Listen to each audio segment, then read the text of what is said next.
Hello guys, কেমন আছো তোমরা সবাই? আশা করছি ভালো আছো। আমিও খুব ভালো আছি। চলে এসেছি 12 দলের মেলায়, আমাদের কৃষ্ণনগরের সবথেকে সেরা মেলা 12 দলের মেলা, যেটা 1 মাস ধরে হয়। তো চলে আসলাম রয়্যাল কাবাব সেন্টারে। তো কাবাব সেন্টারে চলে এসেছি। দেখো, আমাদের কাবাবটা অর্ডারও দিয়ে ফেলেছি আর কাবাবটা রেডি হচ্ছে। তো দেখো, সব এখানে আমার বোন আর আমার ননদের ছেলে দুজনে এখানে দাঁড়িয়ে আছে কাবাবের জন্য। দেখো, আমাদের কাবাবটা রেডি হচ্ছে এখন। এই দেখো, কাবাবটা প্রায় রেডি হয়েও গেছে। এখন এর মধ্যে শসা মানে স্যালাড আর বিট নুন ছড়িয়ে দিয়ে আমাকে দিয়ে দিল। আমার হাজব্যান্ড হাত পেতেছিল প্রথমে, তো আমি প্রথমে কাবাবটাকে নিয়ে আমার বোনের হাতে দিলাম। দেখো, এখানে আমার ননদের ছেলে খাচ্ছে। এক্সপ্রেশনটা দেখবে শুধু, আর দেখে বুঝে নিতে হবে তোমাদের যে কেমন হয়েছিল। জাস্ট দারুণ ফাটাফাটি হয়েছিল। দেখো, আর আমার বোন তো ঘেমেই জল, হ্যাঁ, সারাক্ষণ ঘেমেই যায়।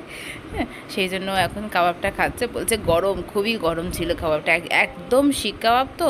আর এখানে দেখো কী সব নিয়েছিল, একটা রোলের মতো, আমি ঠিক জানি না এই নামটা, বাট খেতে কিন্তু টেস্টি ছিল। আমিও এক কেমন খেয়েছিলাম, খেয়ে কিন্তু বেশ ভালোই লাগছিলো। দেখো, এখানে আমিও একটু টেস্ট করছি, সেটা আমার বোন ভিডিও করে দিয়েছে।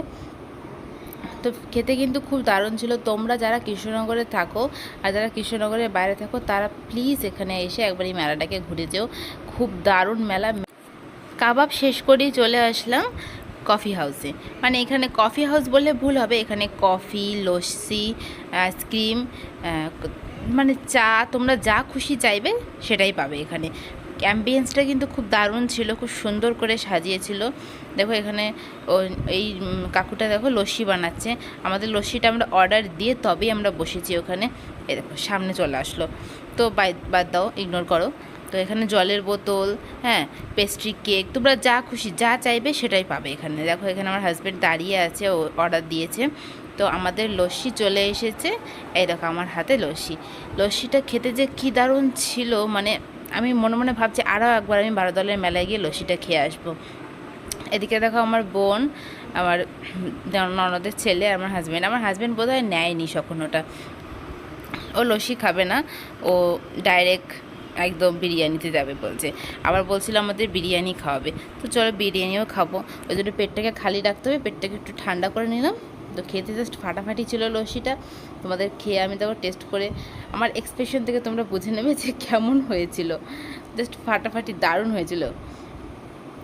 দেখো, এখন এরা দুজন, মানে আমার বোন আর আমার ননদের ছেলে, এরা দুজন এখন যাবে ব্রেক ডান্সে। তো ব্রেক ডান্সে যাবে বলে, তো এখন ব্রেক ডান্সের ভিতরে যাবে ওরা। টিকিট কেটে দিয়েছি। টিকিট কেটে এখন এক পার্ট হচ্ছে, তার পরের পার্টে ওরা যাবে। ওই দেখো, উঠেছে। তোমরা নিশ্চয়ই দেখতে পাচ্ছ, আমি তোমাদের জুম করে দেখানোর চেষ্টা করব। দেখো, হ্যাঁ, যে ওরা চাপবে। আর একটু পরে ব্রেক ডান্সে মানে যেই কিরকম করে ঘোরে, আমার তো খুবই ভয় লাগে। তোমরা কারা কারা ব্রেক ডান্সে চাপতে ভালোবাসো আমাকে কমেন্ট করে জানাবে প্লিজ। দেখো, চালু হয়ে গেছে, আমার তো দেখেই ভয় লাগছে, চেপে কীরকম লাগবে কি জানি। তো আমার হাজব্যান্ড আমাকে বলছিল যে চলো চাপবে, আমি বলেছি একদমই নয়। আমি তো কোনো নাগরদোল্লা হোক, ব্রেক ডান্স হোক, আমি কোনো কিছুতেই চাপিনি, কারণ আমার খুব ভয় লাগে। সব শেষে চলে আসলাম আমরা ফাইনালি বিরিয়ানির দোকানে। তো খেলাম আমরা চিকেন বিরিয়ানি, আর 4 প্লেট চিকেন বিরিয়ানি অর্ডার করেছিলাম। দেখো, চিকেন বিরিয়ানিটা তুলছে, বেশ ভালোই লাগছে দেখে। তো একটা কথা কি, চিকেন বিরিয়ানিটা খারাপ ছিল না, মোটামুটি ভালোই ছিল। খুব ভালো ছিল এটা বলবো না, কিন্তু ভালো ছিল চিকেন বিরিয়ানিটা। তো আমি এখানে একটু নিজের ফটোটাও তুলে নিলাম, কারণ লোকে নাহলে ভাববে যে দেখো, যে ক্যামেরা করছে তার মুখই দেখাচ্ছে না। তো এসে গেছে আমাদের বিরিয়ানি প্লেট। তো এখন খাওয়া শুরু করবে। এই দেখো, খেয়ে এবার এক্সপ্রেশন দেবে তোমাদেরকে যে কেমন হয়েছে বিরিয়ানিটা। আমার বোন বলছে খুবই সুন্দর হয়েছে, হ্যাঁ। আর আমার ভাগ্নে বলছে যে মামি, চিকেন পিসটা দেখো, লেগ পিসটা দেখো কত বড়। তো তোমাদের ভিডিওটা কেমন লাগলো প্লিজ একটু কমেন্ট করে জানাবে আমাকে। আর যারা আমার চ্যানেলটিকে এখনও সাবস্ক্রাইব করোনি, তারা সাবস্ক্রাইব করে দেবে। যারা ফেসবুক পেজ থেকে দেখছো, তারা আমার ফেসবুক পেজটিকে প্লিজ প্লিজ প্লিজ ফলো করে দিও। আজকের মতন টাটা, বাই বাই।